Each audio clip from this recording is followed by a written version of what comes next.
Open up your eyes, it's a brand new day. Embrace, leave all your worries, let them fade away.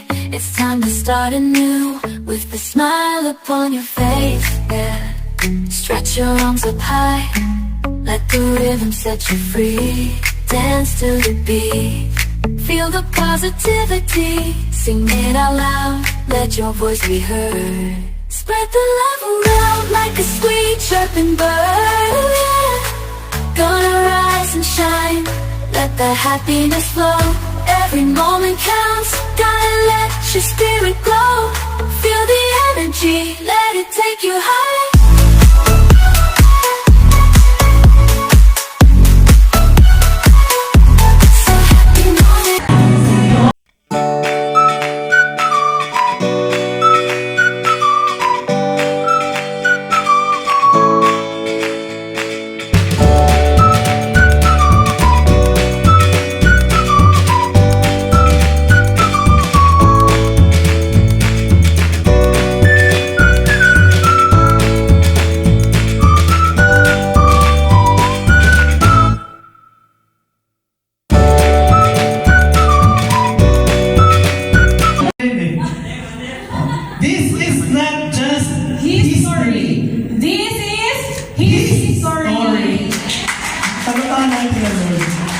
Amen. Amen.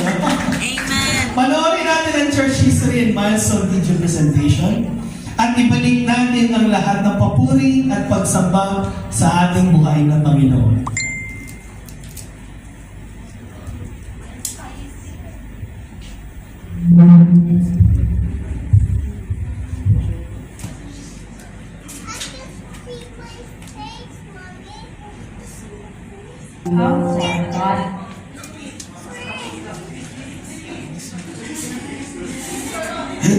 Ulitin natin. A year ago, we stood in awe of how far God had brought us. Enlarge the place of your hand. Do not hold it back. We called it Year 10, Expanding God's Tent. For 11 months, patuloy tayong lumalaki.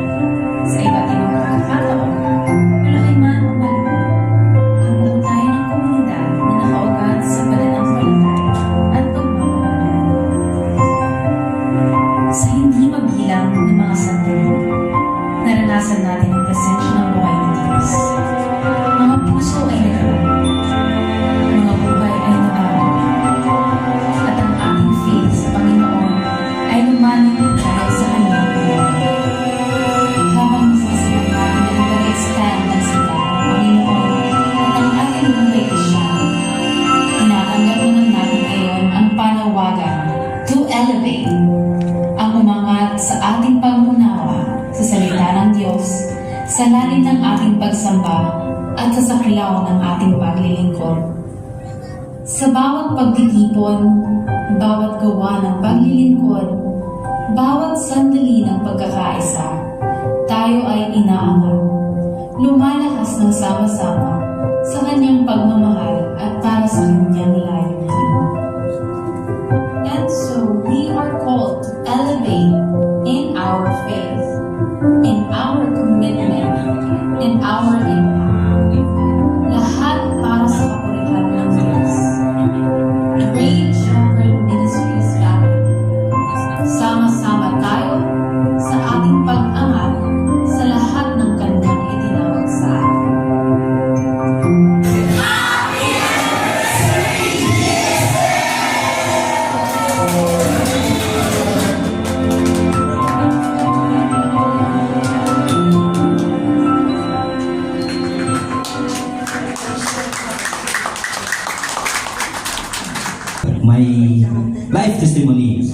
about kung paano po kumilos ang Diyos sa buhay ko.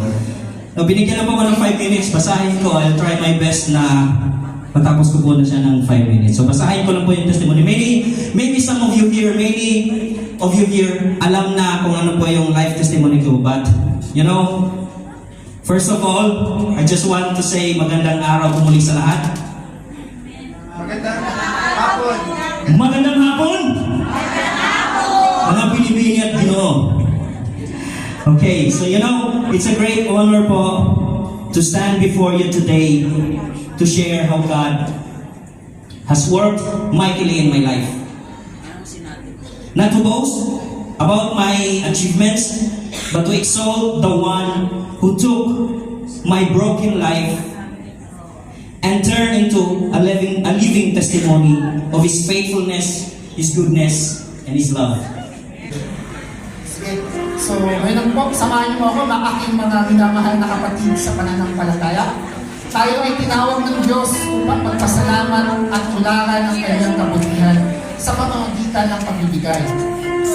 Sa pamamagitan natin ng mga ikapo at handog, ay papakita natin ang pagpapahalaga sa lahat ng kanyang biyaya na sa Diyos lamang lahat nagmumula.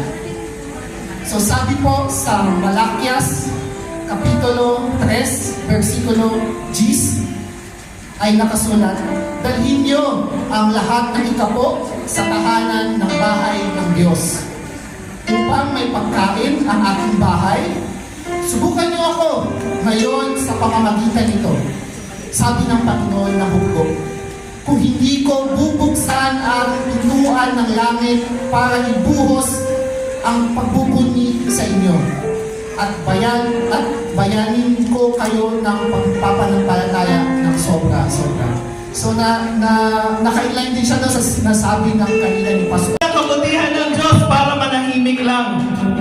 Let's welcome GSM worship team to give God a celebration level of praise. Hallelujah! Come on!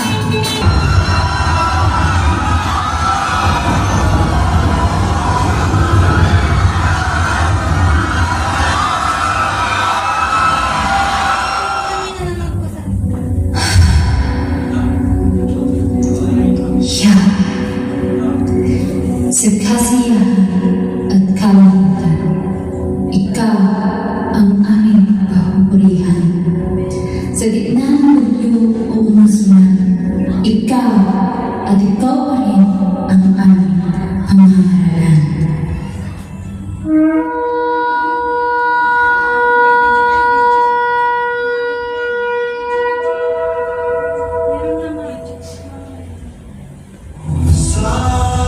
Sambahin ka, O Yahweh.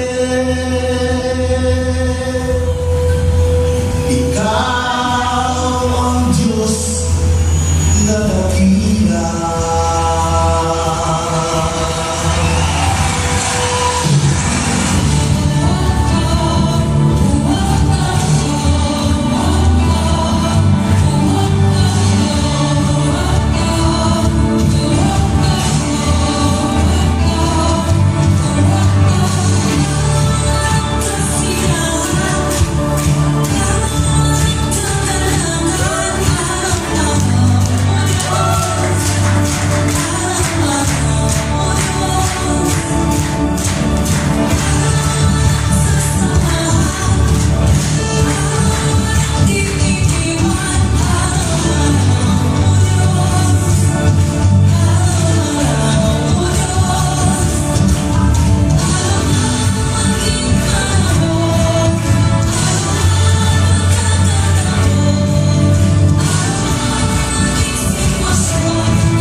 Far from you, we cannot do anything.